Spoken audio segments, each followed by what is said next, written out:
Hello, everyone. Welcome to the weekly VOC news, where we bring you the latest and the most significant news around Chinland this past week. My name is Alvin, and here are tonight's news headlines. The Chin National Front (CNF) has rejected a 100-day peace talk invitation proposed by coup leader Min Aung Hlaing. The military junta has recaptured Falam on the morning of April 25 after Chin resistant forces had controlled the town for over a year. Coup leader Min Aung Hlaing has declared a state of emergency in 60 townships across 9 regions and states, including 7 townships in Chinland.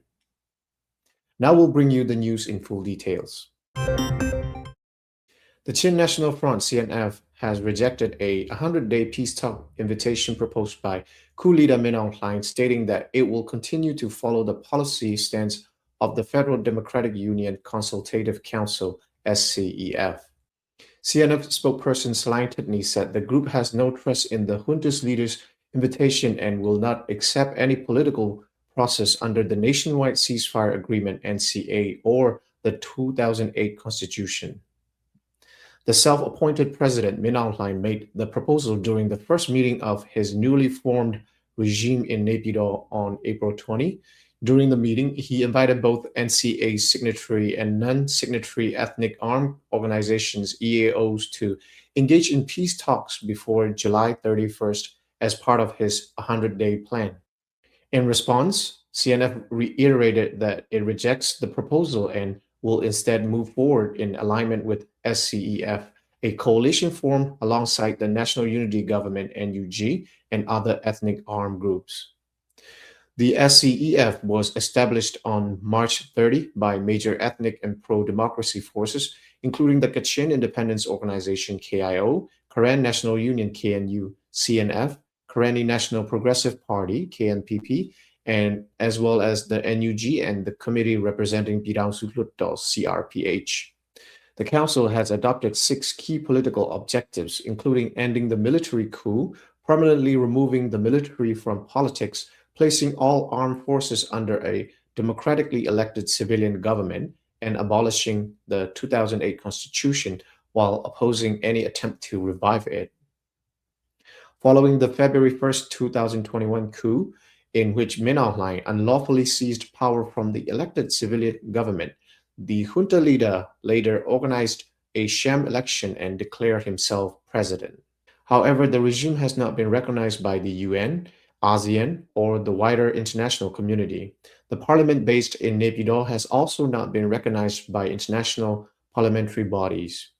Political analysts say the junta's invitation to ethnic armed groups is merely a symbolic move aimed at gaining international legitimacy and improving its global image. The military junta has recaptured Falam in northern Chinland on the morning of April 25th after it had been under the control of Chin-resistant forces for over a year.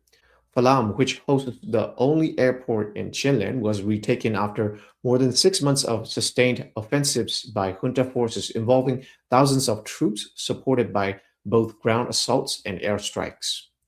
The military announced that it had regained control of key locations in the town, including Infantry Battalion 268, government offices, and the Surbong Airport, releasing photo records as evidence. The strategically important town of Falam had previously been captured in April 2025 by Chin Brotherhood CB forces and allied resistant groups. In later October 2025, the junta launched a renewed offensive to retake the town, advancing through multiple routes, including the Kalay Tidim Road, Kalay Webula Road, and Tidim Taingen Route.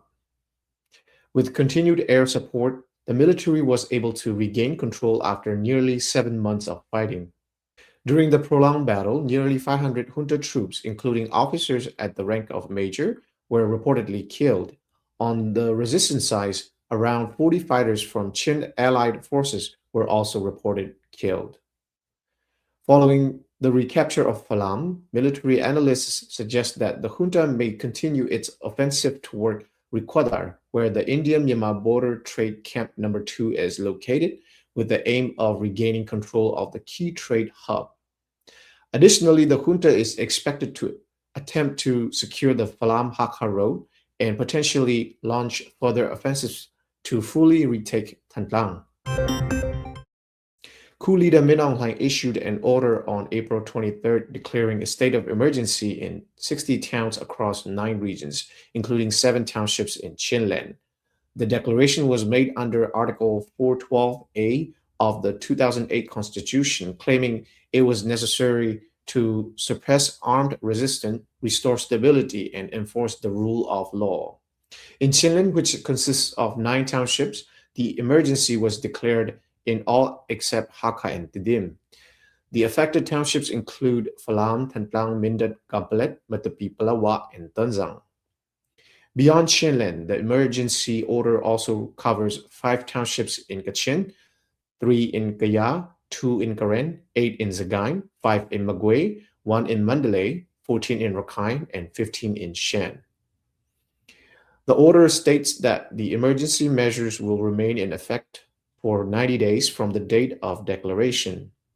Additionally, under Article 413B of the Constitution, the junta has imposed martial law in the affected areas, transferring administrative and judicial authority to the military's regional commanders, according to Min Aung Hlaing. The Zomi Political Coordination Council, Zomi Revolutionary Army, EC, announced on April 19 that it will not permit any offensive operations in Tidim under the pretext of the Spring Revolution. In its statement, the group said that within the area it refers to as quote-unquote Zogam, which includes Tidim and Tanzang, it will not allow any external forces to enter, launch attacks, or attempt to seize towns for any reason, including the Spring Revolution. The statement further warned that any group attempting to capture towns or villages in Zogam will be designated as terrorists and enemy forces and will be resisted with full force. The announcement comes amid widespread reports that PDF Zolan, a member of the Chin Brotherhood, is preparing to launch an offensive to capture Didim, which remains under junta control. Sources indicate that the ZRAEC has been operating alongside junta troops inside Infantry Battalion 269 in Didim, cooperating in both military and political matters. The group is reportedly concerned about the possibility of an imminent battle for control of the town. Earlier, on March 15, PDF Zolan publicly accused the ZRAEC of acting as a proxy for the military, citing its close collaboration, joint planning, and shared bases with junta forces. In addition, the ZRAEC is reportedly seeking to transform into a local militia force and has requested authorization from Naypyidaw to administer the Zogam area, including Tidim and Tonzang. The military junta has revoked the operating licenses of 3 new agencies, including 2 Chin-based media outlets, according to reports. The affected outlets are Kunatum Media, Chin World, and Nowadays News Agency. In a statement released on April 24, the junta's Ministry of Information accused the media organizations of violating Section 8B of the Printing and Publishing Law, alleging that they published content deemed harmful to national security, rule of law, and public peace and stability. Both Konatum and Chinwol are well-known Chin media outlets that regularly report on Chinland-related issues, aiming to provide news coverage in line. They are also members of the Burma News International, BNI, a network of 15 ethnic media organizations. Since the 2021 military coup, the junta has increasingly targeted independent media, threatening journalists and news organizations as enemies. Measures have included arrests, imprisonment, and revocation of publishing licenses. According to data from the Independent Press Council Myanmar, IPCM, at least 15 media organizations have had their licenses revoked so far. Over 200 journalists have been arrested, and more than 40 journalists remain in prison.